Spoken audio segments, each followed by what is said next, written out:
بسم اللہ الرحمن الرحیم الحمد للہ رب العالمین والصلاة والسلام علی رسولہ النبی الکریم محمد وعلی آلہ وصحبہ اجمعین ومن تبعهم بإحسان ودعا بدعوتهم إلى يوم الدین اما بعد. محترم ناظرین، السلام علیکم ورحمۃ اللہ وبرکاتہ. گزشتہ نشست کے اندر قرآن کی تقسیم کے تعلق سے گفتگو ہوئی تھی اور ہم لوگ نے آیات کے تعلق سے، سور کے تعلق سے اور پارے اور رکوع کے تعلق سے اور منزل کے تعلق سے اور قرآن کے اسلوب کے تعلق سے کچھ گفتگو کری تھی. ہم لوگ نے اس بارے میں جانا تھا. آج انشاءاللہ جو گفتگو ہے وہ قرآن کے زمانی نزول، قرآن کے مکان نزول اور قرآن کی کیفیت نزول اور قرآن کے شان نزول جیسے موضوعات کے تعلق سے انشاءاللہ گفتگو کرنے کی کوشش کی جائے. ایک جو مسئلہ آگے آتا ہے تفسیر کا مطالعہ کرنے والے کے لیے کہ اس بات کا جاننا کہ قرآن کا زمن نزول کیا ہے. کہ جو کتاب ہمارے سامنے مطالعے کے لیے رکھی ہے، جس کتاب کی تفسیر کرنے ہم جا رہے ہیں، جس کتاب کی آیات کو اور احکامات کو ہم پڑھنے جا رہے ہیں، یہ کتاب کب نازل ہوئی، کتنے عرصے میں نازل ہوئی، اس کا نزول کا وقت کیا تھا، دن میں نازل ہوئی، رات میں نازل ہوئی، اس کو جاننا. تو قرآن نازل ہوا ہے اللہ کے رسول صلی اللہ علیہ وآلہ وصحبہ وسلم کی جب عمر 40 سال تھی. عام الفیل کے اندر جس وقت ابرہہ ہاتھی لے کر آیا تھا کعبے کو ڈھانے کے لیے، حبشے کا بادشاہ تھا. انشاءاللہ جب کبھی تفصیل سے اس پر گفتگو ہوگی، خاص طور سے جب سورۃ فیل کی تفسیر ہوگی تو اس کی تفسیر انشاءاللہ بتائی جائے گی. اس سال کو عام الفیل کہا گیا ہے. عام الفیل میں سرور کائنات محمد صلی اللہ علیہ وسلم کی پیدائش ہوئی اور جب آپ کی عمر مبارکہ 40 سال ہوئی تو اس وقت قرآن نازل ہوا. قرآن کی پہلی وحی غار کے اندر نازل ہوئی اور آپ کی وفات سے چند روز پہلے تک قرآن نازل ہوتا رہا.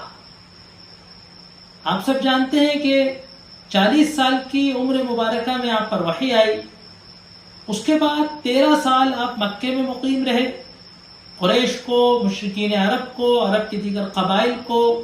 حج کے موقع پر منی کے مقام پر دعوت دیتے رہے.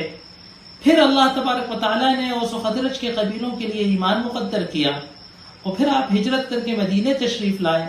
اور تقریباً 10 سال آپ مدینے میں آپ نے زندگی گزاری. اس 10 سال ان 13 مکے کے سالوں میں اور 10 مدینے کے سالوں میں قرآن نازل ہوتا رہا. آپ کی وفات سے چند دن پہلے تک قرآن نازل ہوا ہے. گویا 23 سال جو ہے قرآن کا زمن نزول ہے. یہ قرآن دن میں بھی نازل ہوا، رات میں بھی نازل ہوا، سفر کی حالت میں نازل بھی ہوا، حضر کی حالت میں بھی نازل ہوا، ہے نا، سواری پر بیٹھے میں بھی نازل ہوا، ہر کیفیت میں نازل. تو 23 سال اس کا زمن نزول ہے. علماء نے یہ صراحت کی کہ مکان نزول قرآن نازل کہاں کہاں ہوا، ارض قرآن کیا ہے. تو قرآن مکے میں، مدینے میں نازل ہوا اور ان اسفار کے دوران نازل ہوا کہ جو آپ نے سفر فرمائے تھے. مثال کے طور پر مکے میں آپ نے کئی بار مکے کے باہر نکل کر منی کے مقامات پر حج کے دوران جو قبائل ٹھہرتے تھے منی کے مقام پہ، دور دور مقام تک، وہاں تک آپ جا کر ان پر وحی سناتے تھے، ان کو دعوت دیتے تھے. اسی طریقے سے آپ نے طائف کا سفر کیا دعوتی نقطہ نظر سے، اور طائف کے سفر کے آتے جاتے میں آپ پر قرآن نازل ہوا.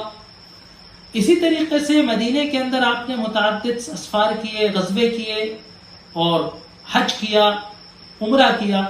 تو ان تمام مواقع پر جو آپ پر قرآن نازل ہوا، ان سب موقعوں پر قرآن نازل ہوا. علماء نے صراحت کی ہے کہ سرور کائنات محمد صلی اللہ علیہ وسلم نے اپنی زندگی میں حجاز سے باہر سفر نہیں کیا. تو اگر ہم یہ کہیں کہ مکہ، مدینہ اور اس کے ارد گرد کے اطراف میں جہاں آپ نے سفر کیے وہ قرآن کے مکان نزول ہے، تو تبوک تک آپ نے آخری سفر کیا.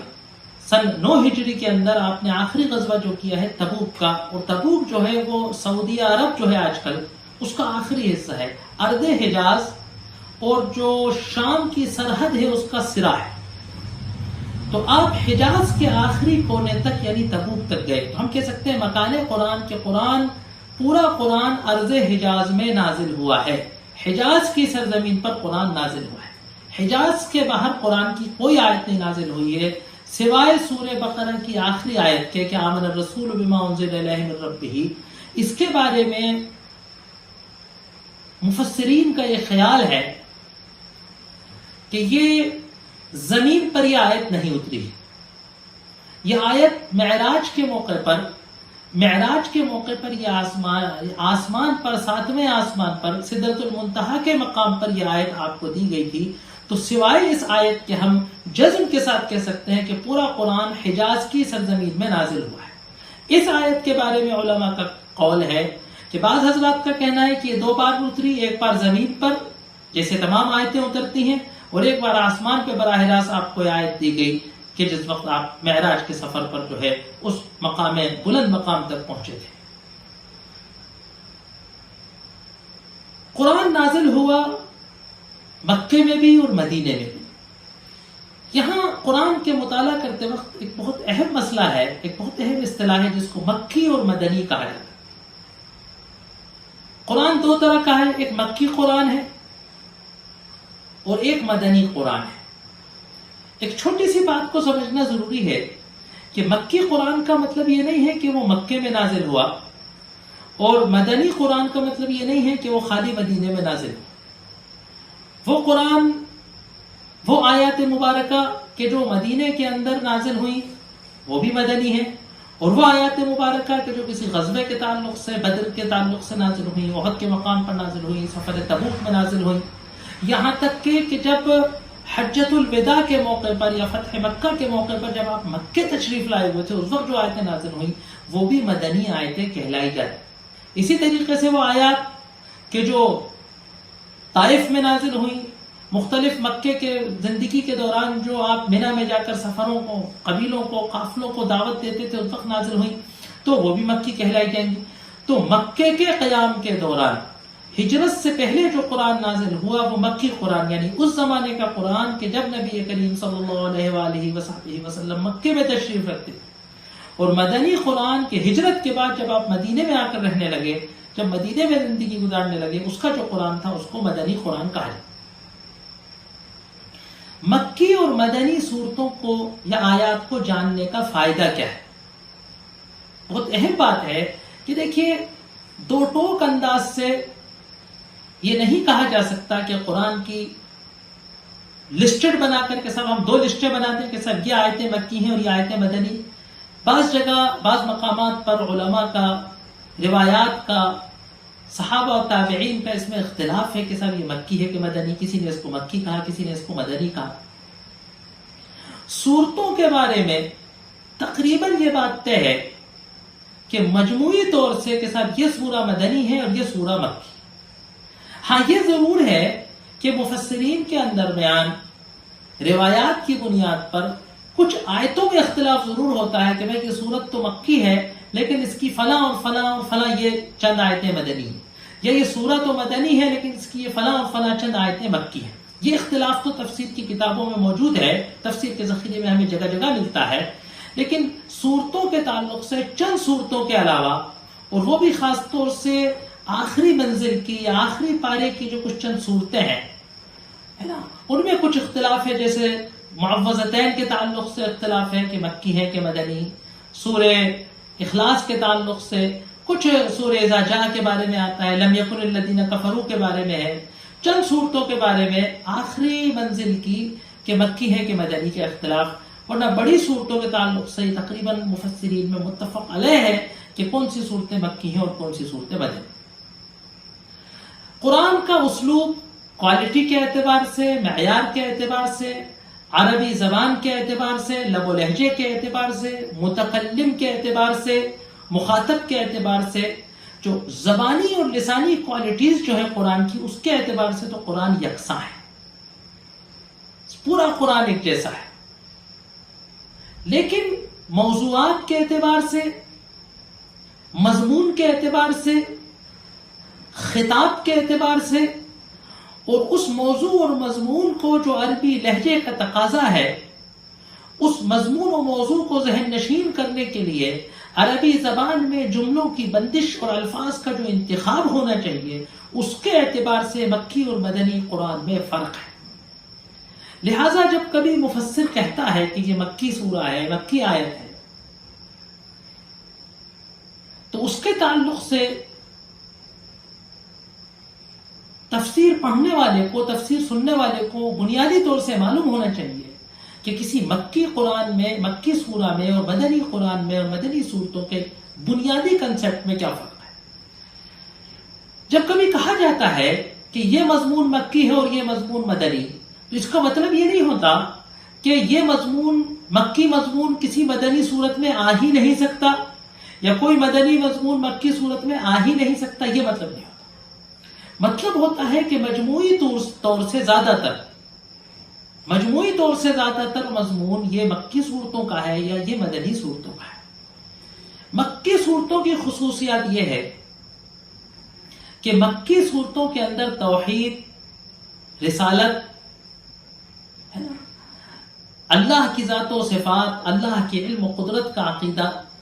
شرک کی مذمت، شرک کے خلاف دلیلیں، انبیاء کے قصے، رسالت ہے نا، آسمانی کتابوں کا تذکرہ، رسالت کا تذکرہ، پھر اس کو ثابت کرنے کے لیے، اس کو ذہن نشین کرنے کے لیے انبیاء کے قصے ہے نا، انبیاء کی دعوت کا تجزیہ، اور انبیاء اور ان کی قوموں کے درمیان جو تصادم ہوا ہے، جو انبیاء کی دعوت میں قوموں کے جھٹلانے کے بعد جو ان کا انجام ہوا ہے، جس کو آلاء اللہ، ایام اللہ کہا جاتا ہے، اللہ کی دیگر وہ قدرتیں، زمین و آسمان میں اللہ کی وہ قدرتیں ہے نا، سمندر میں اور خشکی میں اللہ کی قدرتیں، پہاڑوں اور درختوں کی مثالیں دے کر جو اللہ کی قدرتیں بیان کر کے اللہ کی توحید کی طرف لے جانا، اور پھر جو ایک مضمون ہے کہ البعث بعد الموت، کے مرنے کے بعد دوبارہ زندہ ہونے کا تصور، آخرت کا تذکرہ، جہنم کا تذکرہ، جنت کا تذکرہ، حساب و کتاب کا تذکرہ، قبر کا تذکرہ، مرنے کے بعد دوبارہ زندہ ہونے کا امکان، اور اس کی دلیلیں، اور اس پر جو ڈیبیٹ اور ڈسکس ہے، کفار کے شبہے، کفار کے اعتراضات، کفار جو اپنے مشرک اپنے دل و دماغ میں جو سوچ رہے ہیں کہ یہ ایسا کیسے ہو سکتا ہے، یہ رسول ایسا کیسے کر سکتا ہے، تو ان تمام مضامین کو بہت، جس کو کہتے ہیں کہ زور و شور کے ساتھ، بہت ہی مضبوطی کے ساتھ اور تکرار کے ساتھ بار بار مکی قرآن بیان کرتا ہے، تاکہ یہ توحید اور رسالت اور بعث بعد الموت جو ہے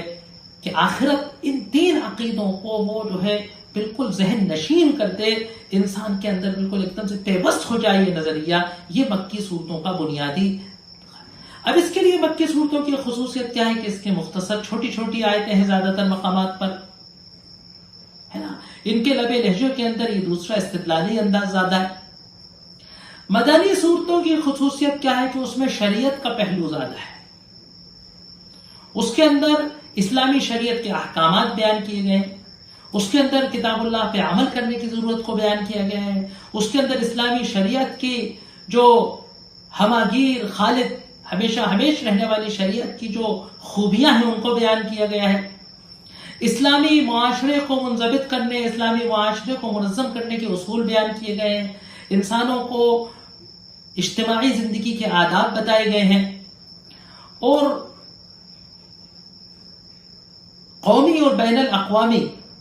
کہ انٹرنیشنل تعلقات انسان کے کیا ہوں، وہ نظم و ضبط بتائے گئے ہیں۔ تو قومی نظم و ضبط، ایک معاشرے کو آپس میں منضبط رکھنے کا نظم و ضبط، اور بین الاقوامی کہ کئی معاشرے آپس میں کس طریقے سے منضبط ہوں گے، ان کے کیا رشتے ہوں گے، کیا حدود و قیود ہوں گی، ان کا بیان۔ اسی طریقے سے جو حق و باطل کی جو دعوت ہے، جو حق و باطل کا جو کشمکش ہے اسلام کی دعوت، اس میں جو مرحلے چل رہے تھے، جو جہاد چل رہے تھے، جو جنگیں چل رہی تھی، جو غزوات چل رہے تھے، جو سیرت کے اندر واقعات ہو رہے تھے، ان کا تذکرہ بھی ملتا ہے۔ ایک مضمون جو مدنی قرآن کا درہ امتیاز ہے وہ ہے نفاق کا مضمون، کیونکہ آپ کو معلوم ہے سیرت کے اندر جب آپ نے پڑھا کہ مدینے کے اندر نفاق کا مظہر سامنے آیا، منافقین کی جماعت ایک ٹولی سامنے آئی، اور اس نے جو ہے اپنے شرور و فتن کرنا شروع کیے، تو پھر قرآن نے ان کا تجزیہ کیا، ان کا۔ تو یہ مدنی قرآن کا بنیادی مضامین۔ ایسا نہیں ہے کہ مدنی قرآن کے اندر توحید کا یا آخرت کا ذکر نہیں ہوتا، یا مکی قرآن کے اندر اسلام کی شریعت کا یا اسلام کے قانون کا یا کسی حلال و حرام کا تذکرہ نہیں ہوتا، لیکن بنیادی طور سے جو بنیادی جو فرق ہے مکی صورتوں میں اور مدنی صورتوں میں وہ اس طریقے سے۔ اب عجیب بات ایک غور کرنے کی ہے، نوٹ کرنے کی ہے کہ ظاہر سی بات ہے قرآن پہلے مکے میں نازل ہوا تو مکی صورتیں وہ پہلے نازل ہوئی اور مدنی صورتیں جو ہیں وہ بعد میں نازل ہوئی، سادی سی بات سمجھ آ رہی۔ لیکن جب مصحف کو لکھا گیا یا یہ کہ جب مصحف کو مرتب کیا گیا تو مدنی صورتیں پہلے آ گئی، سورہ بقرہ، سورہ آل عمران، سورہ نساء، سورہ مائدہ، تقریباً پاؤ قرآن کے قریب لگاتار مدنی، یعنی جو انسان قرآن پڑھتا ہے تو پہلے مدنی قرآن آتا ہے، لیکن جب نازل ہوا تھا اس وقت پہلے مکی قرآن نازل ہوا تھا۔ علماء نے بڑے صفحے سیاہ کیے ہیں اس نقطے کو بیان کرنے کے لیے، لیکن دیکھیے کوئی دو ٹوک بات نہیں کہی جا سکتی۔ ایک بڑا مزے کا نقطہ ہے کہ دیکھیے جب قرآن نازل ہوا تو اس وقت اس کے مخاطب مشرکین تھے، لہذا پہلے مکے میں ان کے عقیدے کی گفتگو کی گئی، توحید کی گفتگو کی گئی، رسالت کی اور آخرت کی گفتگو کی گئی، ایمان کی بات کی گئی، سچائی و صداقت کی بات کی گئی، انسانی اقدار اور انسانی اخلاق کی دہائی دی گئی۔ پھر جب وہ ماننے والا ہو گیا، جب ایک جماعت تیار ہو گئی، ایک مومنین کا مجمع جماعت تیار ہو گئی، تو مدینے میں جا کر اس کو احکام شریعت کے لیے مخاطب کیا گیا اور وہ احکام شریعت کو قبول کرتا گیا۔ جب مصحف مدون ہو گیا اور اب جب مصحف کو کوئی پڑھتا ہے تو زیادہ تر مصحف کو جو پڑھتا ہے وہ پڑھتا ہے کہ جو اس پر ایمان لاتا ہے، مسلمان جب مصحف کو پڑھتا ہے تو مدنی صورتیں پہلے آتی ہیں تاکہ یہ پتہ چل جائے کہ ہمیں شریعت میں کیا کرنا ہے، کیا نہیں کرنا، حلال کیا ہے، حرام کیا ہے۔ تو یہ ایک موٹا سا نقطہ ہے۔ اب قرآن کے اندر مکی اور مدنی صورتیں الٹم نہیں آ گئی ہیں کہ کہیں بھی مکی صورت آ گئی، کہیں بھی مدنی صورت آ گئی۔ مکی اور مدنی صورتیں قرآن کے اندر ایک گروپ کے اندر موجود ہیں، گروپ کے اندر موجود ہے۔ ایسا نہیں ہے کہ ایک مکی ایک مدنی، دو مدنی ایک مکی، دو مکی ایک مدنی، ایسے نہیں۔ ایک سیٹ ہے قرآن کا، اور وہ سیٹ بھی بڑا عجیب سا بیلنس ٹائپ کا ہے۔ دیکھیے پہلا سیٹ جو ہے مکی اور مدنی کا وہ شروع ہوتا ہے سورہ فاتحہ سے، جس کے اندر مدنی قرآن زیادہ ہے، زیادہ کیا بلکہ آپ یوں کہیے کہ تقریباً مدنی ہی مدنی قرآن، جس میں ایک سورہ فاتحہ مکی، ایک سورہ فاتحہ مکی، اور پھر چلا آپ کا تو پورا جو ہے مائدہ تک جو ہے وہ مدنی۔ ایک سورت فاتحہ چھوٹی سی مکی، اور پھر سورہ بقرہ، سورہ آل عمران، سورہ نساء، سورہ مائدہ، چار بڑی بڑی طویل صورتیں مدنی۔ دوسرا گروپ جو ہے مکی اور مدنی کا وہ سورہ انعام سے شروع ہوتا ہے، انعام اور اعراف دو مکی صورتیں، اور سورہ انفال اور سورہ توبہ دو مدنی صورتیں۔ تو دوسرا گروپ ہوا۔ عجیب بات ہے، دیکھیے یہاں سورہ توبہ کے ختم پر منزل بھی دوسری ختم ہو رہی ہے اور قرآن کا دوسرا گروپ بھی ہو رہا ہے۔ تو دو تین جگہ قرآن میں اس طریقے سے، ان کو بعض حضرات نے قرآن السعدین کہا ہے۔ تیسرا گروپ شروع ہوتا ہے جس کے اندر مکی قرآن زیادہ ہے، مدنی بہت کم۔ دوسرا سیٹ جو ہے گروپ وہ شروع ہوتا ہے سورتوں کا تیسرا سورہ یونس سے۔ ابھی کہ سورہ یونس، سورہ ہود، سورہ یوسف، سورہ رعد، سورہ ابراہیم، سورہ حجر، سورہ نحل، سورہ اسراء، سورہ کہف، سورہ مریم، سورہ طٰہٰ، سورہ انبیاء، سورہ حج، سورہ مومنون اور سورہ 12-14 مدنی مکی صورتیں، تقریباً سورہ یونس سے لے کے تو سورہ مومنون تک ہے نا، 11ویں پارے کے بیچ سے لے کے 18ویں پارے کے بیچ تک جو ہے چلا جا رہا ہے مکی قرآن، اور پھر آخر میں ایک سورت مدنی اور وہ سورہ نور، صرف ایک مکی سورت وہ سورہ نور۔ چوتھا جو گروپ ہے مکی اور مدنی کا، اس کا بھی حال یہی ہے، وہ شروع ہوتا ہے سورہ شعراء سے، تو سورہ شعراء، نمل، قصص، عنکبوت، روم، لقمان، سجدہ، اتنی مکی صورتیں آتی ہیں۔ پھر ایک سورت احزاب آتی ہے، پھر ایک احزاب سورت آتی ہے جو مکی مدنی ہے۔ پھر شروع ہوتا ہے قرآن کا 5واں گروپ، اگلا گروپ ہے جو شروع ہو رہا ہے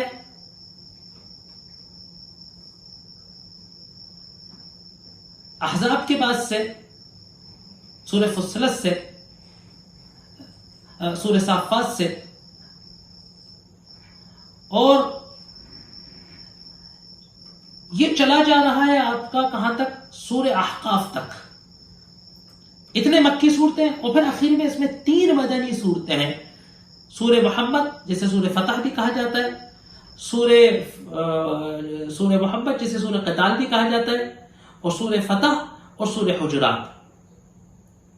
یہاں جو ہے ایک گروپ ختم ہوا ہے۔ اگلا گروپ شروع ہوتا ہے، چھٹا گروپ، جو سورہ قاف سے شروع ہوتا ہے، اور یہ چلتا ہے سورہ تحریم کے آخر تک، یعنی 29ویں پارے کے 28ویں پارے کے ختم تک۔ اس میں تقریباً مکی اور مدنی قرآن لگ بھگ برابر برابر ہے۔ سورہ قاف سے سورہ واقعہ کے اخیر تک مکی قرآن تقریباً 1 پارے کے لگ بھگ، اور سورہ حدید سے سورہ تحریم کے اخیر تک لگ بھگ 1 پارے سوا پارے کے برابر مدنی قرآن۔ پھر چلا جاتا ہے آخری گروپ جو سورہ ملک سے شروع ہوتا ہے اور سورہ ناس پر ختم ہوتا ہے، اور اس میں ٹوٹل مکی قرآن ہے۔ یہ آخر کے 2 پارے یہ ٹوٹل مکی قرآن پر مشتمل ہے۔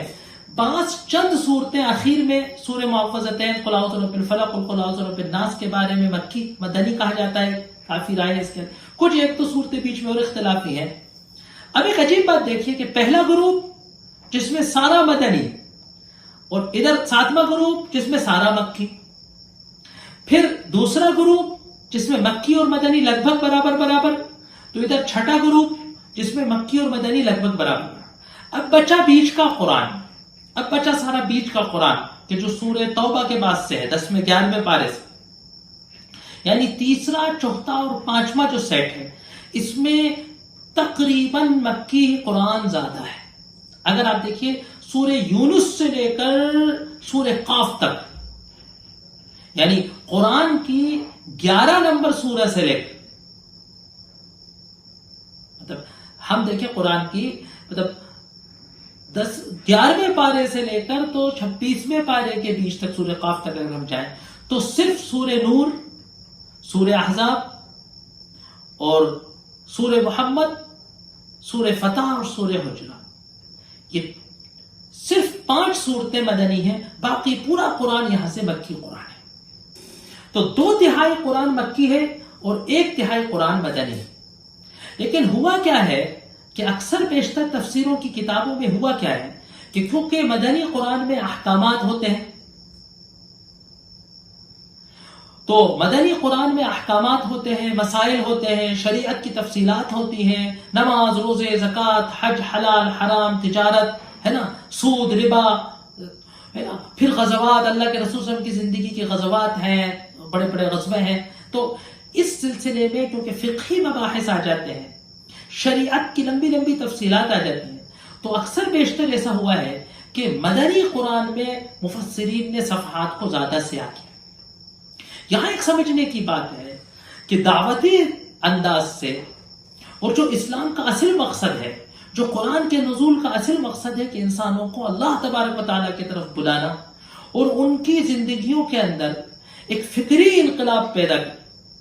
ہے نا، خالی کسی شریعت کو، قانون کو دنیا میں نافذ کر دینا، یہ نزول قرآن کا مقصد نہیں ہے، نہ یہ اسلام کی دعوت ہے۔ آپ یقین مانیے دیکھیے بعض حضرات اس میں کبھی کبھی غلو کر دیتے ہیں، ایسا لگتا ہے کہ اسلام کی دعوت پر سے کچھ ڈل رہی، خالی اسلام کے قانون کو تسلیم کر لینا کہ ٹھیک ہے سب آپ کا قانون میں مانتا ہوں، ہے نا، تو خالی اسلام کے قانون کو تسلیم کر لینا بغیر اللہ پر ایمان کرے یقین کرے، یہ تو نفاق ہے، اس کی تو قرآن نے برائی کی ہے۔ تو مکی قرآن عقیدے کے اعتبار سے، توحید کے اعتبار سے، اور خاص طور سے جو آخری قرآن ہے منزل، ایک اور بڑی مزے کی بات کہ قرآن کا جو آخری ہے، قرآن کا حصہ ہے جو آخری منزل ہے قرآن کی، 26واں پارہ، 27واں پارہ، 28واں پارہ، 29واں پارہ، 30واں پارہ، اس کی جو صورتیں ہیں، چھوٹی چھوٹی صورتیں، پھر تھوڑی بڑی صورتیں، یہ وہ صورتیں ہیں کہ جو زیادہ تر ابتدائی اسلام میں، ابتدائی وحی میں نازل، وحی کے ابتدائی دور میں، شروعاتی 2-4-5 سال کے دور میں یہ صورتیں نازل ہوئی ہیں، لیکن یہ قرآن میں سب سے اخیر میں رکھی گئی۔ اسی لیے ہم نے جب دیگر مساجد میں تفسیر کا سلسلہ شروع کیا تھا تو تمام ساتھیوں سے مشورے کے بعد یہ بات طے ہوئی تھی کہ سورہ بقرہ سے تفسیر شروع کرنے کے بجائے ہم تفسیر ایسے ہی شروع کریں جیسے نازل ہوئی، جیسے قرآن نازل ہو۔ تو ہم نے کوشش کی کہ پہلے نماز کی صورتوں کی تفسیر کی گئی، پھر آخری منزل کی صورتوں کی، عامہ پارے کی، پھر آخری منزل کی تفسیر کی گئی، تاکہ قرآن کا جو بنیادی مضمون ہے، قرآن کا جو بنیادی فکر ہے، جو قرآن کی بنیادی سوچ ہے، قرآن زندگی کے تعلق سے اور انسان کی کارکردگی کے تعلق سے جو قرآن کا بنیادی فلسفی ہے، وہ انسان سمجھ لے، پھر آگے شریعت کے مسائل کو، احکام کو سمجھنا تو بہت آسان ہو جاتا ہے۔ کیونکہ جب ایک بار انسان، دیکھیے میں نے ایک بار کہا کہ اگر کوئی یہ کہتا ہے کہ صاحب آپ کے پاس صرف 1 منٹ ہے، آدھا منٹ ہے، آپ بتائیے کہ اسلام چاہتا کیا ہے، اللہ میاں چاہتے کیا ہے، تو میں کہوں گا کہ اگر کوئی مجھے اتنا، سب کیمرہ بند ہو جائے گا، بس آپ کو اتنا ہی کہنا ہے، تو میں کہوں گا کہ اسلام کا قرآن ہے، اسلام ہے اللہ کو مان لینا اور اللہ کی مان لینا۔ تو دیکھیے اگر انسان نے اللہ کو مان لیا اور اللہ کو ویسا مان لیا جیسا اس نے اپنے آپ کو قرآن میں بیان کیا ہے، اور اللہ کی وہ ذات و صفات مان لی، اور اللہ کی اس قدرت اور اختیارات کو مان لیا کہ جیسا اس نے اپنے آپ کو اپنی کتاب میں بیان کیا ہے، تو پھر اس کی مان لینا اور اس کے احکامات کو مان لینا اور اس کے احکامات پہ سر تسلیم خم ہو جانا، یہ تو بالکل چٹکیوں کی بات ہے۔ تو اسی لیے مکی قرآن جو ہے انسان کا ذہن بناتا ہے، اسی لیے اس میں تکرار ہے،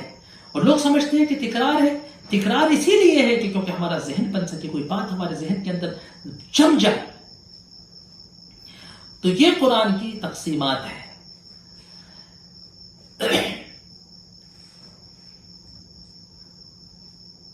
اس کے بعد یہ ہے کہ کیفیت نزول قرآن، کیفیت نزول قرآن کے تعلق سے ہے کہ احادیث کے اندر آیا ہے کہ وحی جو ہے، کہا کہ اللہ کے رسول صلی اللہ علیہ وسلم نے کہ وحی میرے اوپر نازل ہوتی ہے کبھی کبھی کا سلسلۃ الجرس، بخاری کی مشہور حدیث ہے کہ کوئی گھنٹی کی گھنک جیسی آواز آتی ہے، اور وہ مجھ پر وحی کی کیفیت القاء ہوتا ہے قلب پہ براہ راست، اور جب وہ کیفیت مجھ سے ہٹتی ہے تو مجھے پورے طریقے سے محسوس ہو چکتا ہے، سمجھ آ سکتی ہے کہ مجھ پر کیا ما قیل۔ لیکن قرآن جس طریقے سے نازل ہوا، اور ایک وحی کا طریقہ یہ ہے کہ یمثل لی الملک بشرا، کہ فرشتہ میرے پاس آتا ہے انسانی شکل میں، فرشتہ جبریل، اور وہ مجھے وحی سناتا ہے۔ علماء نے کہا کہ ایک یہ کہ براہ راست اللہ فی روعی، میرے دل کے اندر اللہ براہ راست کوئی چیز ڈالتا ہے، مجھے سمجھ آ جاتی ہے کہ اللہ تبارک و تعالیٰ کی طرف سے آئی۔ قرآن جو نازل ہوا ہے وہ اس قبیل میں سے ہے کہ جو فرشتہ آ کر نازل کرتا تھا۔ میں نے شاید اس سے پہلے ایک لیکچر میں کہا تھا کہ ہمارے علم میں سند کی بڑی اہمیت ہے، کہ قرآن ہم نے فلاں سے سیکھا ہے، پوری امت نے تابعین سے سیکھا، تابعین سے صحابہ سے سیکھا، صحابہ نے اللہ کے رسول صلی اللہ علیہ وسلم سے سیکھا، اور اللہ کے رسول صلی اللہ علیہ وسلم نے براہ راست فرشتہ وحی سے سیکھا، وہ فرشتہ وحی نے براہ راست اس قرآن کو لوح محفوظ سے اخذ کیا۔ تو ہمارے پاس پوری سند متصل ہے، لہٰذا اللہ کی حکمت یہ ہے کہ قرآن کی وحی حضرت جبریل کے ذریعے اللہ کے رسول صلی اللہ علیہ وسلم پر باقاعدہ نازل ہوئی، اشاروں میں نہیں نازل ہوا قرآن میں، اور اللہ کے رسول صلی اللہ علیہ وسلم نے فرشتہ وحی جبریل علیہ السلام کو ان کی حقیقی صورت میں، کیونکہ ہمارے یہاں روایت کے فن کے اندر یہ چیز آتی ہے کہ راوی کے حالات سے واقف ہو، شاگرد استاد کے حالات سے واقف ہو، جس سے میں نے عرض کیا ہے. تو حضرت جبریل علیہ الصلوۃ والسلام کو اللہ کے رسول صلی اللہ علیہ وسلم نے حقیقی صورت میں 2 بار دیکھا ہے. ایک ابتدائے وحی کے زمانے میں افق اعلیٰ پر غار حرا سے اترتے ہوئے آسمان پر، اور دوبارہ اس فرشتے کو آپ نے اس کی حقیقی صورت میں دیکھا ہے معراج کے موقع پر سدرۃ المنتہا. وَلَقَدْ رَآهُ نَزْلَةً أُخْرَىٰ عِندَ سِدْرَةِ الْمُنتَهَىٰ عِندَهَا جَنَّةُ الْمَأْوَىٰ. اور اس کی حکمت کیا ہے کہ یہ بات ثابت ہو جائے، آپ صلی اللہ علیہ وسلم کو اس بات پر اطمینان ہو جائے کہ جس وحی کے فرشتے کو زمین پر دیکھا ہے وہی وہ وحی کا فرشتہ ہے کہ جو آخری آسمان پہ سدرۃ المنتہا پر اللہ تبارک و تعالیٰ سے اوامر اخذ کرتا ہے. تو یہ قرآن کے متصل ہونے کی طریقہ ہے. انشاءاللہ اس کے بعد شان نزول کے جو قرآن کی ایک بہت اہم مضمون ہے، شان نزول، کہ شان نزول کے تعلق سے گفتگو ہوگی. اور ایک اور بہت اہم مسئلہ ہے تدوین قرآن، کہ قرآن جمع کب کیا گیا، لکھا کب کیا گیا. اس میں مستشرقین کبھی کبھی بہت شک پیدا کرتے ہیں، اور ہمارے کچھ نوجوان کے جو دینی تعلیمات سے ناواقف ہوتے ہیں وہ اس کا غلط فہمی کا شکار ہو جاتے ہیں. تو انشاءاللہ ان مضامین پر کچھ گفتگو بچی ہے، انشاءاللہ اللہ نے توفیق دی تو کی جائے گی. وآخر دعوانا ان الحمدللہ رب العالمین.